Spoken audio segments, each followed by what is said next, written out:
Because I'm about to start my session. Requesting everyone to settle down and clear the front of the stage so that we can start the next panel.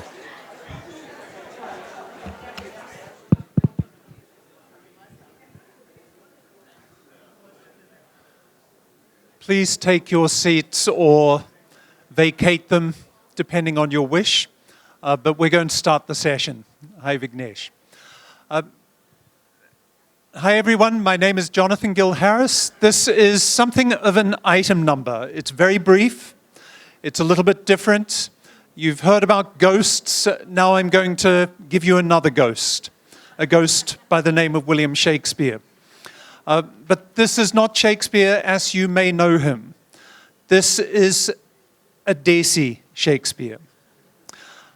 Now, I often say to my students who come to my classes saying, why do we have to study Shakespeare?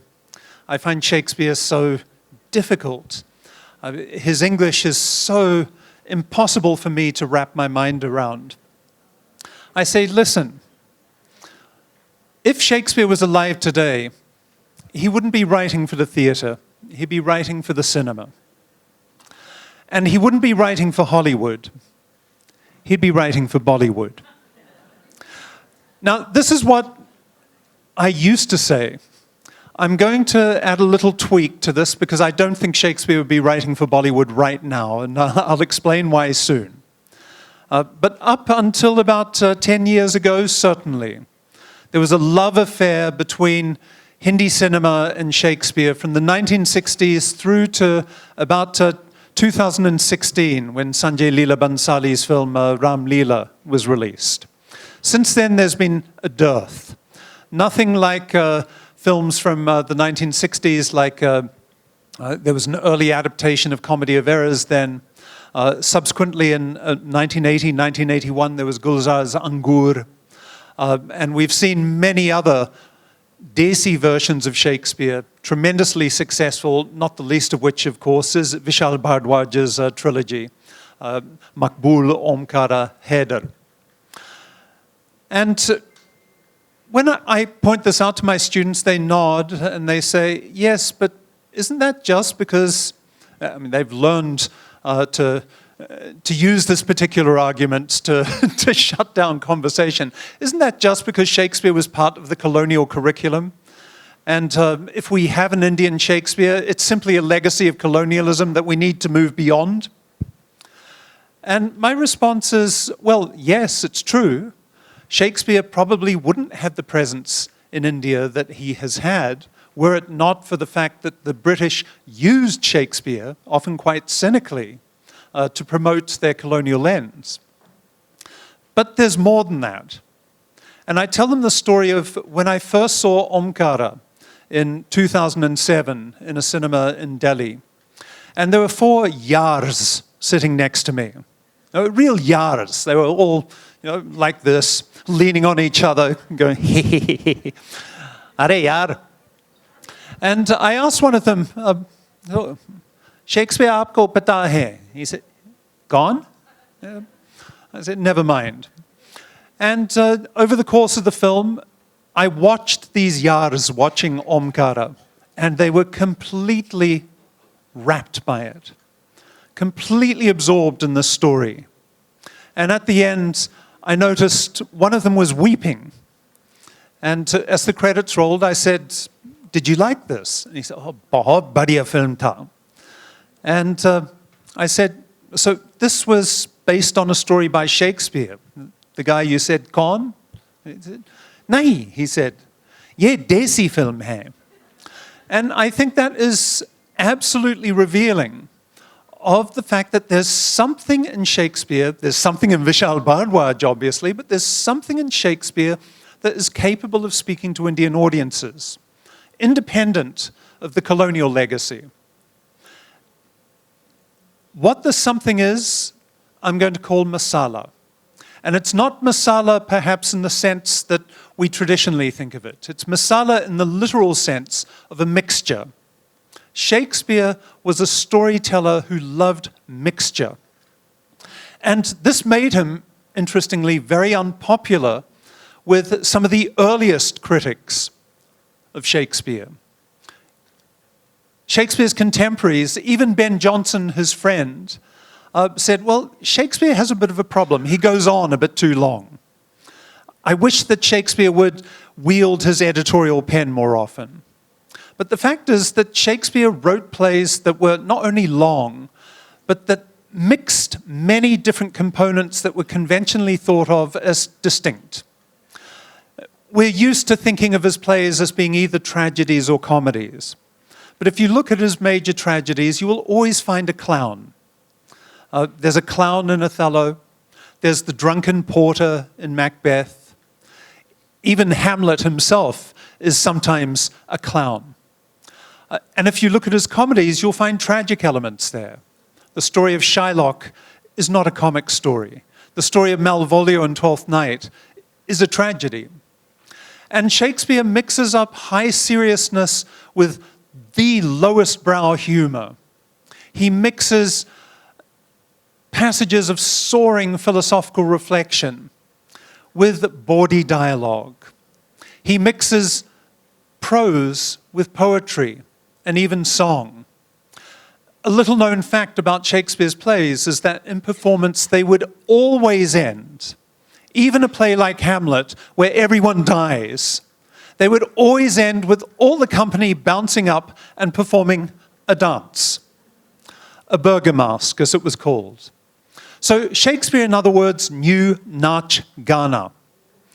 This is something that has been suppressed over the years, not least by the English colonial authorities who wanted Shakespeare to be simply literature. But the fact is, Shakespeare was an entertainer, and an entertainer who realized his audiences liked mixture, but more importantly, perhaps, his audiences were mixed. For his plays to succeed, he had to connect with people up in the galleries from the upper classes. He had to connect with working class people standing in the pit. And he had to connect with people from a variety of backgrounds. One of the things that is conventionally treasured about Shakespeare, his language, reflects this investment in mixture. Here's a dirty secret about Shakespeare. He didn't write in English. English wasn't formalized as a language until the 17th and 18th centuries, when Dr. Johnson produced a dictionary of English. Shakespeare was writing in an archipelago, the British Isles, where many, many different languages were spoken. There were versions of Anglo-Saxon. There were more Scandinavian dialects in the north. Because of the Norman conquest, people from the middle classes, upper middle classes, spoke a very Frenchified dialect.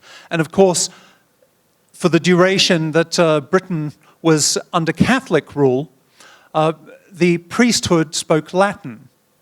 So there were all these languages in the mix. Added to them were, in London, which was a growing city, being swollen by migrants from the continent, you could hear Dutch, you could hear Italian. Shakespeare had to write entertainments for this kind of audience. Multi-class, multilingual. Sound familiar? So let us cut now to the 19th century. In Bombay, something known as Parsi theatre began to take root. And Parsi theatre is associated with Parsis because the Parsis were the entrepreneurs who bankrolled the theatre companies there. But these theatre companies had to perform to audiences in a Bombay that were profoundly mixed in terms of language, Gujarati, Marathi, Hindi, Urdu, even smatterings of English. Mixed in terms of religion, Muslim, Hindu, Sikh, Parsi, Jain, Christian, mixed in terms of gender and class. And Parsi plays were incredibly mixed in terms of their style. Now, the same criticism was leveled against Parsi theatre by British critics that had been leveled against Shakespeare in his lifetime. And the figure who was invoked as the benchmark from which all judgment about the aesthetic value of either Shakespeare or Parsi theatre was to be ascertained was the Greek philosopher Aristotle. Aristotle had written that a good play is characterized by unity. A unity of place, a unity of time, a unity of vision, a unity of voice. One language, one nation. Aristotle believed in singularity, the one. Shakespeare believed in the more than one. It wasn't simply that he believed in it. He had to embrace more than oneness to succeed with a mixed audience. So did the practitioners of Parsi theatre. It's very interesting that a well-known Shakespeare critic named C.J. Sisson came to India in the 1920s. And he was taken to see a performance of a Shakespeare play that some university had done very dutifully, and he was bored out of his mind by it. But he went to see some Parsi theatre, and he was astonished. And he said, "My goodness, this is much closer to Shakespeare than anything I've seen in England." The spirit of mixture in the Parsi theatre captures something in Shakespeare that we've forgotten. We don't have to go far to find it again. If you go to the opening lines of Romeo and Juliet, you'll see how much Shakespeare embraced mixture. I'm not speaking about the opening prologue in which he gives away the plot, two houses alike in dignity. I'm speaking about the opening exchange between two members of a street gang, Samson and Gregory. And Samson says to Gregory, "Gregory, on my word, we shall not carry coals." That means, I'm telling you, Gregory, we shall not be disrespected. We shall not be dissed. And Gregory responds, "Aye, for we would be colliers," meaning carriers of coal, if we were to be disrespected, i.e. made to carry coal. And Samson says, no. What I mean is, if we are in choler, we will draw. If we get angry, we will draw our weapons. We're not wusses, we're not weak. We're going to show people if they make us angry, we're going to fight them. And Gregory responds, "As you live, as long as you live, keep your head out of the collar." Collar, but also noose. So, in 4 lines, 4 puns on coal, collier, collar, and collar. These 4 words come from 4 different languages. Coal is Anglo-Saxon. Thank you. Time up already? My goodness, I'll get through it very quickly. Anglo-Saxon, Germanic, French, Latin, and Italian. And Shakespeare's presuming that there will be people in the audience who understand all of this.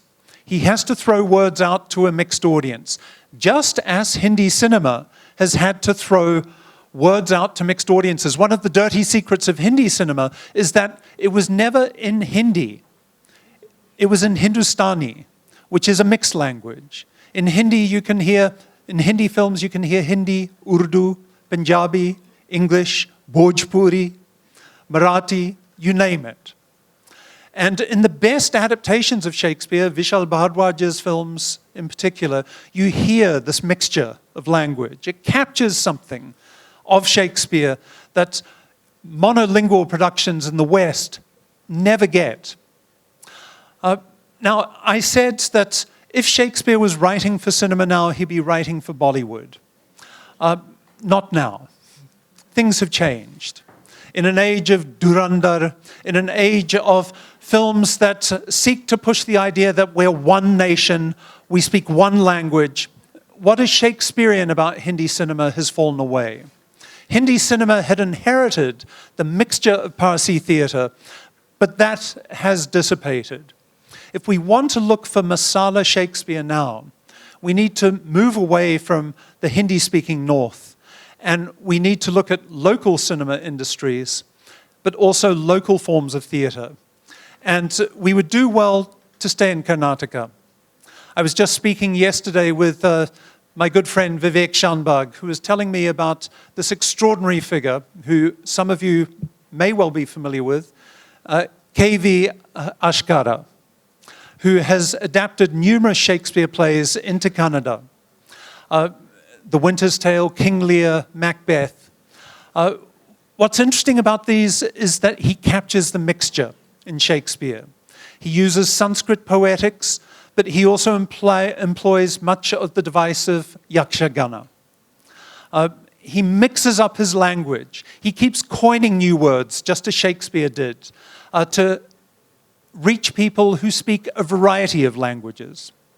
And I want to part with what is one of the greatest films of the last few years, a film called Padai, meaning the West. It's an extraordinary adaptation of Macbeth by Abhaya Simha. It's in Tulu, but it is a mixed adaptation of Macbeth. Padai itself is a mixed title. It refers to the West, meaning the Western Sea, the Arab Sea, but it also refers to the coming of Western neo-colonialism in the form of shopping malls populated by perfume from Arabia. But yakshagana is seen throughout this film.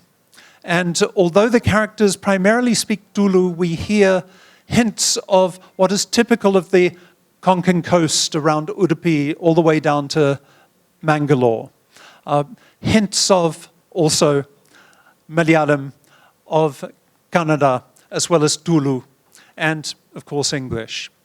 So if Shakespeare were writing today, perhaps he would be writing yakshagana in Karnataka. Thank you very much, and see you soon.